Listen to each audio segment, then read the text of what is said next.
Welcome to Success Kings. I'm your host, Sal. This is our podcast where we talk about interview successful entrepreneurs. Today, I got a host from Upfrog. He's the CEO of Upfrog. His name is Justin Riley. Justin, why don't you go ahead and introduce yourself to the audience? Sure, man. Thanks for having me on, Sal, and I appreciate the invite. It's always good to talk business, talk about growth, talk about the things that a lot of times people don't want to talk about. So, myself, I came from just a regular family. I worked a trade job. My father owned a HVAC business. So naturally out of high school, I started working for him and was just a helper, and then an installer, and then a service tech, and then a in-home sales consultant. And then I decided one day it was time to start my own business, and started my own HVAC business. And then about 3 years later, sold to private equity and needed something to do. So hence Upfrog. Oh, wow. Amazing. So what sparked your interest in shifting from HVAC to digital marketing? So back in 2012, I was working for my father, and I was kind of the sales manager, if you will, where, I would manage the marketing and all these things. And we had this vendor we were dealing with. And we found at the end of the year that we spent about $100,000 and didn't really get any revenue from them at all. Like it really didn't produce anything. So I remember my father saying, "Hey, if you're going to do anything in this world, you need to learn digital marketing. Like this is it's no longer phone books. It's like, you got to start doing this." So with that, I just started to really,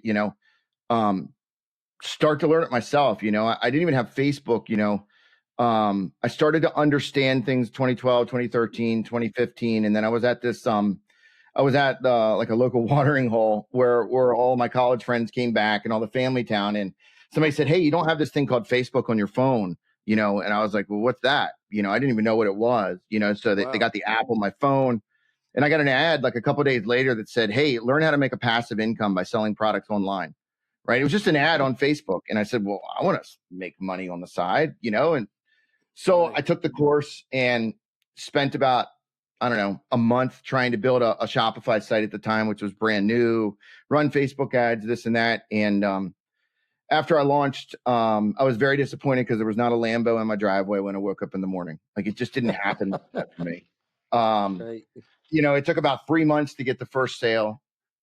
And then the wheels started to click, of like, okay, this is how you do it. This is the mediums to use. This is the ads, and things just kind of grew from there. But that's really where it founded, was just getting the Facebook app on my phone was probably the most pivotal thing. Unbelievable. So you didn't have Facebook till what year you said? 2015. I think it was December 28th. Yeah. And life hasn't been the same ever since, huh? No, it was just it was interesting to me, and look, Facebook as a medium has gone through a ton of changes. The layout of what it used to be is not what it is today. It used to be pretty much the Wild West. It was very, very easy. Yeah, no, it's getting, what would you say? It's getting harder and harder to. Yeah, just different. It's just different. There's more competitiveness in there. But at the end of the day, like it used to be all about like really audience segmentation through interests and different targeting. Now it's more about like the creative that you use and the copy that you use because of the new algorithms and changes. It's always changing. It's ever evolving, right? Mm-hmm. What's the reason why you would say that they are changing the algorithms over and over? Oh man, number one thing was the 14.5 iOS update. The privacy laws, right? So they have to change these algorithms, and whatever they're required to do, especially around elections. So you get a couple big changes, right? Election years, census years, and the data pools. But really, it's all about really the privacy things. That's what's causing the biggest changes in the marketing world right now. Wow. So would you say that ad spend or how do they say the amount the ad actually costs? Do you think that's going up in cost when it gets closer to election year? That's what I heard. Well, right now, specifically because Q4, right? We're a couple of days or a week before Black Friday when this is recording. So these are the most expensive times to advertise all year long. Right between now, it'll be a little bit of a drop come after Black Friday, Cyber Monday, And then after Christmas, it really falls down. Q1's the cheapest quarter to advertise in impression-based platforms. It always has been, because it's an auction, right? Like the more people that are trying to bid for the same user, the higher the prices are going to go, right? So, there's a lot of competitiveness right now that's surrounded around, ad inventory. Wow. So tell me, Justin, how did your experience in HVAC contribute to digital marketing? Oh man, I mean that's what I learned. I mean, in really, in HVAC, and when you own a small business, it's all about, does it work? And what I define work is, does it make me money or not? Right? Because like you do some advertising, and then you either sell a service, deliver a product, do whatever you're going to do, and at the end of the day, your profitability or gross profit from that, okay, minus all your ad spend and operational costs, your net profit must be higher. And it's a simple Right. calculation, that you must do. I think a lot of people get lost in the impression based and just billboards, TV, radio, which is untrackable. And my interest came from being able to say, okay, if I'm going to spend this, I do this and I get this. And it's just math at that point, right? Then you just have to figure out how to make it work, whether it's an operational issue or whether it's if you're getting leads that are cheap, right, and you're not converting those, it's typically not that the leads are cheap, it's that you have some operational issues, right? But if you don't have enough of the leads, okay, then you need to increase. So it's just measuring each point of contact. Mm. So how's your digital marketing business different than others? I know you guys do work Man, client of yours. we've done that. We started with online pricing, right? Because that's how I built my own business. We've done it since 2015. I actually was awarded a utility patent in 2019 for remote estimating and sizing of HVAC equipment, which was a pretty cool experience to go through. So we built our whole business on, kind of contrary and, to everybody else, right? Everybody else is, you never show prices up front, never tell them what the price are, and, you send them to the house, see how much money you can get, and that's not really flying in today's world anymore, right? Like people want transparency, especially more going into the future than ever, right? And it's one of those things that it's a long entrenched industry that people feel is a scam, right? Why are people charging all these different prices? And it's consumers that really drove this. So we were just offering a product and a service that the consumers wanted. And I think that's really Right. important to remember in business is that, you can come up with the craziest business ideas in the world, but if you're not solving a problem that people want solved, or if you're Right. not fulfilling a hope, dream, and desire, it's not going to go anywhere. Right. I think the industry itself is, the way people buy, consumers buy, has really changed. A lot of comfort advisors or technicians, they want to go in the home and do this rah rah rah. We're the best. I Mhm. don't think people are really going for that. It's you really have to build a connection with Yes. the client. It's all about You trust. have to. It's all about trust, and people don't trust the.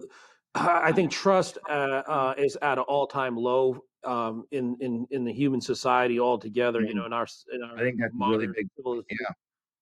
it's at its lowest point, and I think part of what why that is because we have so much information coming out, so much information being divested that people don't really understand what to believe and what not to believe. So you really need, I mean, as a sales guy, you really have to hone in on their emotional side more than ever to go ahead and make them trust you. I mean, that's really just it.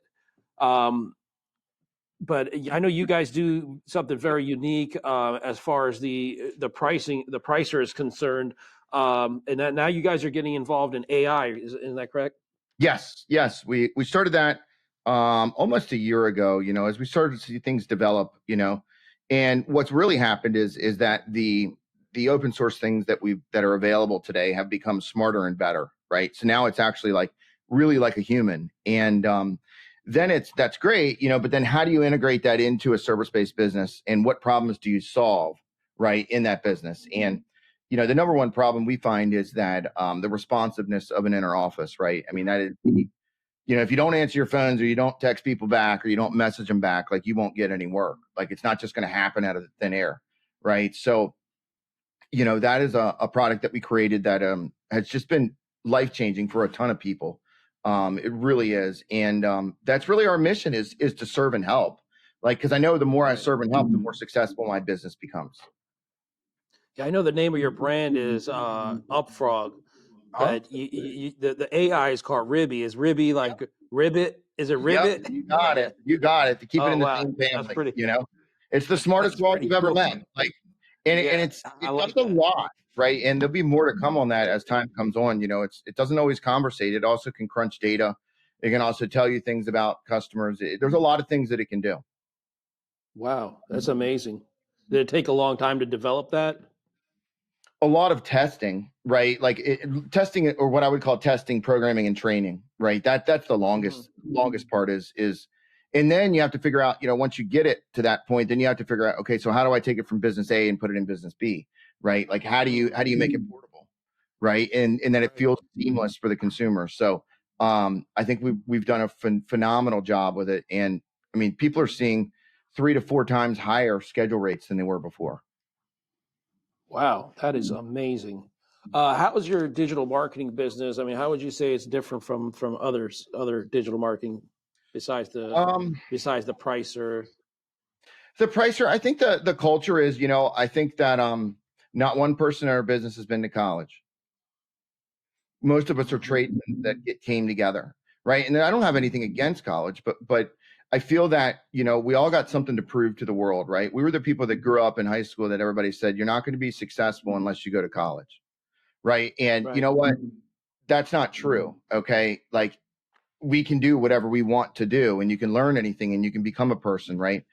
We have one employee that Mhm. used to be a garbage man on the back of a trash truck.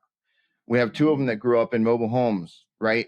Underserved community, but you know what they all have was enthusiasm to learn. And Mm. that's all I'm looking for in an employee, right? I don't want somebody that's some educated person that knows it all, right? We're completely equal in our business, and it's always been that way from day one. And where that translates to the consumer is in the contractors, we just want to help people. Like we're just not, we just want to help, and that's really Right. the passion behind our business. And one thing I can say for sure is, out of all the digital marketing companies that my business has been with, your team is just that very helpful. The guys are very straight up and very responsive, man. I mean, I could text them.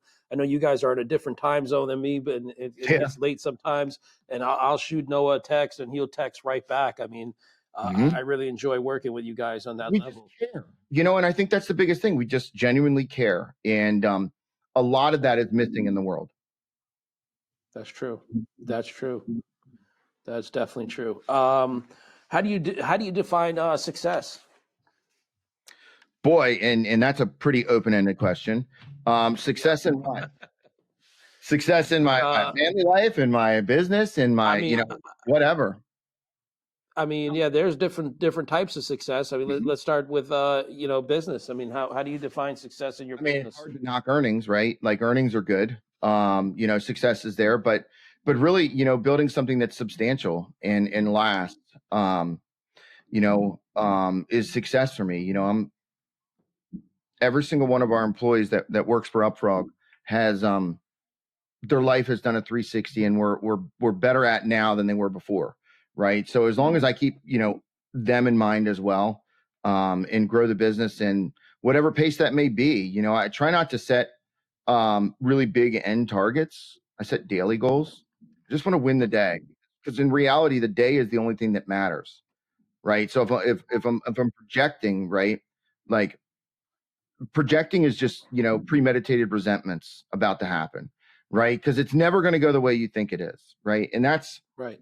my philosophy in business is that I like to just do, and I'll deal with the problems and the things that happen in the present, because I never was, like I said, I never was a college guy. I never was a planner, right? I got an idea, and I'm going to be good enough on my feet that I'm going to take care of it that day. And it allows us to be nimble. It allows us to address things. And as long as we keep our core values of just caring for people, we seem to do all right. Wow. Amazing. And what drives you in your business? What drives you to be successful? What's Huh. your Sometimes it's spite. motivator? Sometimes it's spite. Sometimes it's you know uh ego. Sometimes it's just humility. Sometimes it's all different emotions, right? If anybody tells you any different, they're lying, right? One of the biggest motivators in my life has always been spite, or I'm going to prove you wrong. Like our whole team's kind of like that. They've got that feeling inside where it's like, you know what, I'm going to prove to you. And in reality, what we're doing is proving it to ourselves, right? Can we actually do it? And the battle is within, right? It's the self. That's the self battle with every entrepreneur is believing in yourself enough, even when your brain is lying to you. And really, it's like, I can't tell you how many times, like when we were growing up, Frog, in the very beginning, we had opportunities that came along our way that seemed amazing and this and that. And we were very slow in the beginning to, build a structured business in the beginning. And what seemed like this, utopia of this new opportunity that came along ended up being a disaster. Okay. And I can tell you that distractions like that, like if it's too good to be true and it's this amazing thing, I'm telling you, it's probably wrong. Okay. And if you have to question yourself and you pause, should I do it or should I not do it? It's probably wrong again. Wow. That was a very insightful answer. Thank you for that. Yeah. I mean, you gotta golden. trust your gut, man. It's like, and if your core values are right and you do the right things, then you can make it through, We've had good times, bad times, all sorts of times. Everybody does. Like, my grandfather used to tell me, everybody eats a shit sandwich every once in a while. So just eat it and smile, okay? Because that's the reality of life, It just is, right? And the quicker you can get over that emotional feeling and just open the next page or take the next step or call the next client or do the next thing, and not getting hung on this little like emotional connection, right? The better in that I've found that I am, right? Right. No, I definitely like the part where you said that your success is motivated by different emotions. It's never it's never the same emotion. That makes a lot of sense. A lot of sense. One day you could be it could be your ego driving you. Another time it could be your family driving you, right? I mean, yeah. And I can tell you, when it comes from a place of purity, as in a place of love and care, the business grows the fastest. When it comes from ego and spite, the business grows the slowest. So, it's kind of that enlightenment scale. If you've done some of the reading, if you love everything, you will have a successful business. And if you hate everyone, your business will go down. Like, it's just the way that it kind of works in the world, Wow, beautiful. What would you say about the influences in your life as far as business influence? I know your dad had a big part, definitely. But besides your dad, I mean, who would you give? Yeah, it would be hard not to mention him, and it might not be the usual things that you'd hear, but what I learned from my dad is when you get knocked down, you got to get back up. All right. That's the number one principle that I've learned from him is, only person that defeats you is yourself. Okay. You're the one who calls quit, not somebody else. Okay. Which has been an amazing, thing to learn. And then obviously I have other mentors that I work with, and I highly suggest everybody find, good mentors that can kind of complement you and have walked the road before you, because there's a lot more to this business stuff, right? Like it really is like, how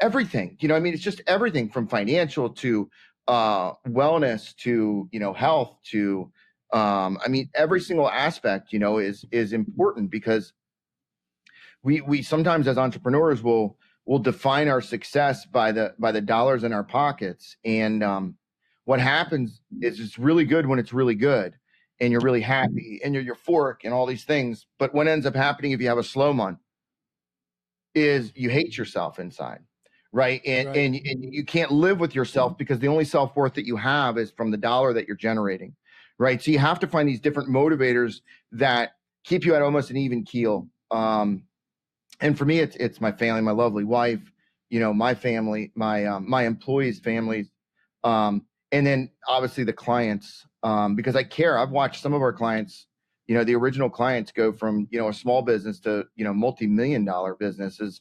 And they've bought new houses. They've had more children. They now have this life that's great. And, those are great drivers. But money will always come and go. It's just the way it is in business. Like, you might find some people that are all about it. And I love money. Don't get me wrong. Right. But it can't let that be the center of focus, because it's a distraction at some point. Right. No, that makes a lot of sense. How did you move to the digital marketing, and how did it influence your personal and professional growth?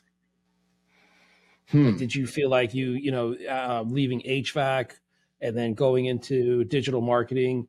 Anytime you're good at something and doing this jump, like, I did it like in my 30s, so I felt like for the first time in my life, I was doing something that I was designed to do. Like before, I just kind of like took dad's job and did this and did that. And like, I started to have my own identity when that happened, and it felt great. My life has gone up ever since I've, learned a skill, and, so for the first time that it kind of defined me as a person. Like I always kind of knew that I'm really not a tradesman, but I know how to do it. Right. And that was the separation. It kind of took some steps to get the launch pad, and the person you got to be is yourself. So, if you're listening to this, you're thinking like, man, what am I doing? Like I keep working the same thing and this sucks and this and that. And like, you have these thoughts or aspirations to do something. Well, just go do it. Right. Just try it. Right. Try it for one day. And then when you wake up the next day, try it again, and then try it a little bit more. Right. And you'll be amazed at what happens.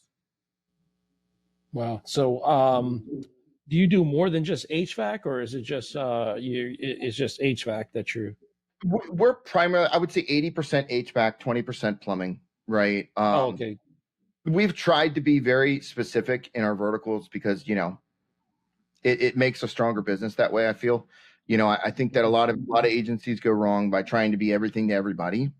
And, we know our skill set, we know what we're good at, and, that's what we focus on. Right. I know we talk a lot about success and the successful things we do, but what are some of the things that, what are some of the failures that listeners can really hear from you and say, hey?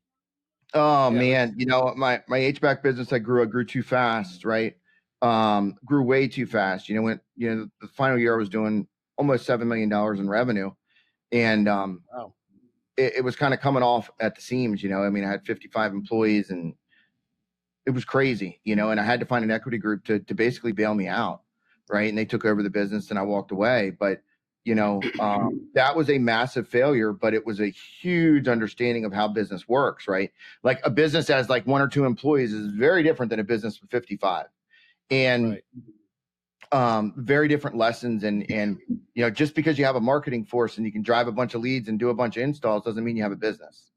And, so all important lessons. At the time, I thought I'd lost everything, but really I had gained everything. Wow. Amazing. Really interesting. So what's in the horizon for the future of your company? I mean, what's next? Upfrog, right? Upfrog. I think there's going to be some changes here coming, obviously into 24, 25, 26, into the future. I think the way we communicate is going to be a little differently. I think that you're going to see, text messaging and direct messaging dominate the scene and services as time goes on. I think phone calls will be less and less important. And then obviously there's going to be this transition of AI that's coming into our and really AI is just computer programming at a higher level, right? And there's going to be a lot of that comes along as well. But, Upfrog's primary purpose is to get contractors new leads every day, take existing customers and have them buy from you again, and help raise the close rate of unsold jobs. And that is our focus. Now, whatever comes along and what product we have to do that, but those are the 3 things we're really focused on.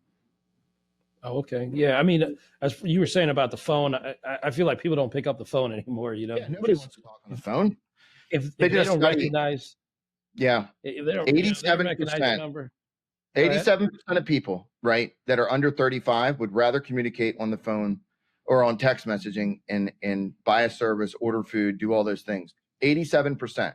So within 10 years, they'll all be 45, right? And I can tell you that whatever the young kids, want and whatever the young kids do, you better study really hard because the young kids grow up. Okay. And this is one of the lessons that, the guy who created the giant company out there in China, Alibaba, he understood this very, very, very well. And he studies the younger generations, and whatever sticks with them will become our future. That's where we're going, right? Because the consumer drives everything. So if you're studying the older people and what they want, I'm sad to say, but you are going to be behind, right? You better be studying what the most dominant buying power is going to be, and find out how those people like to buy.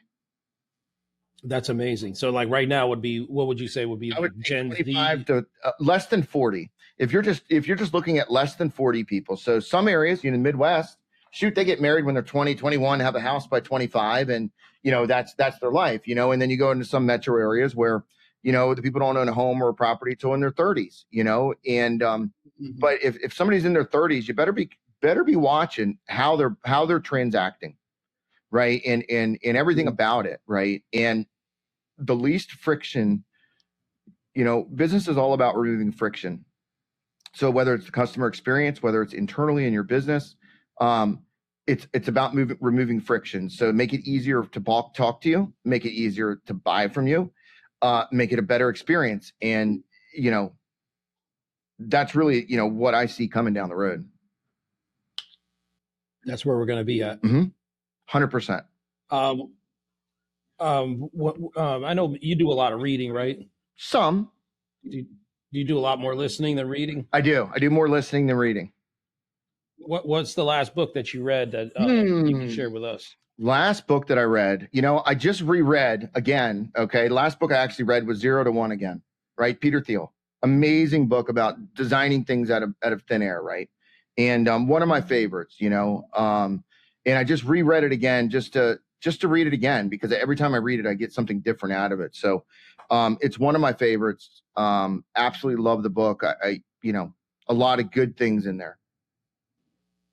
Peter Thiel, he was instrumental in PayPal, right? Yep. PayPal, Elon's in the book, like a bunch of other things. We got to a couple weeks ago, we went down to see Starbase down there in Boca Chica down there. Flew down there and took a look at the rockets and stuff. It's pretty cool.